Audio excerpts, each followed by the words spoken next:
Bientôt une enquête sur la nutrition infantile en Côte d'Ivoire. L'hôpital général d'Anyama dispose désormais d'une ambulance médicalisée. Et la VAR arrive en Ligue 1 du championnat local. Des arbitres ont été formés à cet effet. Voilà pour le sommaire de cette édition. Bienvenue à tous et à toutes. C'est une opération d'envergure nationale qui démarre dans quelques jours. Pendant un mois, la Côte d'Ivoire va ausculter la santé nutritionnelle de ses plus jeunes enfants. Du 20 janvier au 16 février, les 14 districts administratifs du pays seront passés au crible. Une enquête minutieuse qui s'appuiera sur la méthodologie SMART. Je voudrais adresser nos salutations chaleureuses à chacune et à chacun et féliciter cette grande mobilisation ce matin. Permettez-moi d'adresser particulièrement mes remerciements au ministre de la Santé, de l'Hygiène publique et de la couverture maladie universelle qui a mobilisé tous ses services compétents en la matière pour la réalisation de cette importante enquête qui bénéficie également de l'assistance du ministère de l'Économie, du Plan et du Développement à travers l'Agence nationale de la statistique. Les chiffres témoignent déjà d'une amélioration sensible. En une décennie, la malnutrition chronique est passée de près de 30% à 21,6%, tandis que la malnutrition aiguë recule à 6%. Dès ce samedi 18 janvier 2025, plusieurs équipes d'enquêteurs sillonneront les quartiers de la ville d'Abidjan et des villes de l'intérieur du pays. Ceci pendant un mois. Afin de collecter dans les ménages les mesures anthropométriques des enfants de moins de 5 ans et évaluer le niveau de connaissance, les aptitudes et les pratiques au sein des familles et des communautés en matière d'alimentation du nourrisson et du jeune enfant. Un projet ambitieux de 241 millions de francs CFA porté par le ministère de la Santé avec l'appui de partenaires internationaux comme l'UNICEF, l'OMS et Action contre la faim. Au-delà des chiffres, l'enjeu est crucial, orienter les futures politiques de santé publique et les investissements dans la nutrition infantile. C'est un équipement vital qui vient d'être livré à l'hôpital général d'Anyama, une ambulance médicalisée dernière génération, fruit d'un partenariat entre la mairie et le Fonds mondial. Pour le représentant du ministre de la Santé, cet équipement arrive à point nommé. En dehors de la locomotive elle-même, de 3 types de lots, un lot d'équipement de respiration, un lot d'équipement de diagnostic et puis un lot d'équipement d'immobilisation. En tout cas, c'est plusieurs équipements qui sont là-dedans pour pouvoir transférer le malade de façon sécurisée d'un point A à un point B.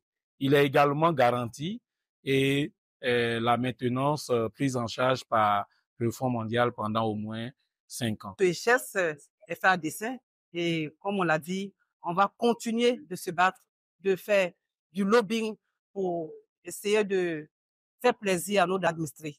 On dit merci au ministre de la Santé et puis demander à l'hôpital de vraiment prendre soin et d'être près de nos populations. À l'hôpital général, on mesure déjà l'impact de cette acquisition sur la prise en charge des patients. Cette ambulance hautement ultra sophistiquée, médicalisée, permettra de référer les cas graves des patients au niveau des hôpitaux à un échelon supérieur de notre système de santé.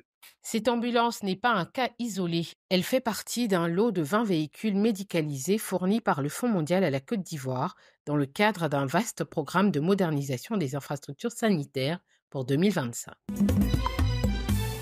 À Bokeda, petit village de la sous-préfecture de Tonla, l'éducation prend un nouveau visage. Une école primaire vient d'ouvrir ses portes, fruit de l'engagement des producteurs de cacao locaux. Pour le directeur de l'établissement, c'est une nouvelle page qui s'écrit. En premier lieu, ça décongèle déjà l'autre école, l'école 1 et 2 que vous avez dépassé. Maintenant, c'est un bienfait pour la population parce que les enfants sont ici, ils sont bien suivis. Le nombre de filles est à 48-49% dans notre établissement. Parce que la population, surtout les parents, prennent soin de leurs enfants, surtout les filles. Et pour le mot de fin, nous aimerions dire aussi que nous aimerions dire merci à Scandi.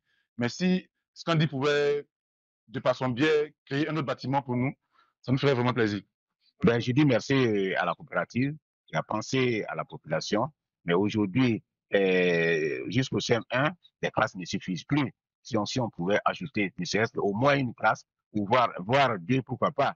Je crois que vraiment, ça ne ferait que enchanter la population et le chef que je suis. Ensuite, les logements de maître. Parce que maintenant, là, de nos jours, là, on dit, bon, il faut aller voir, le maître va voir. S'il n'y a pas de logement, il retourne en lieu.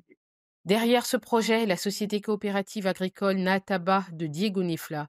Avec ses 3490 producteurs, la coopérative multiplie les actions sociales. 3 écoles, 7 forages, des dons d'équipements à l'hôpital. Cette école est le nouveau symbole d'une coopérative qui transforme l'or brun en développement local.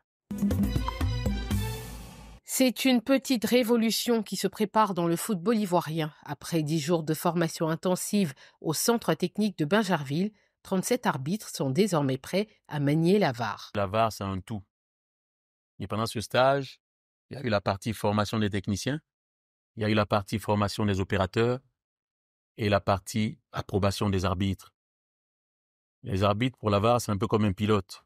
Il y a des exigences à remplir, un certain nombre d'heures simulateurs, un certain nombre d'heures vol court courrier, moyen courrier, long courrier, au bout duquel vous êtes approuvé pour être VAR et vous êtes approuvé aussi pour être VAR derrière l'écran. Donc, je voudrais vous dire que je compte sur vous. Le comité exécutif de la Fédération de football et moi comptons sur vous. Nous avons mis les moyens, nous continuerons de mettre les moyens selon nos possibilités. Pour cette première phase d'expérimentation en Ligue 1, 2 systèmes VAR seront déployés sur les terrains. Une révolution technologique sanctionnée par la remise officielle des attestations aux arbitres formés, hommes et femmes. C'est la fin de cette édition. Merci de l'avoir suivi. L'information se poursuit sur cette info et sur www.cetinfo.ci.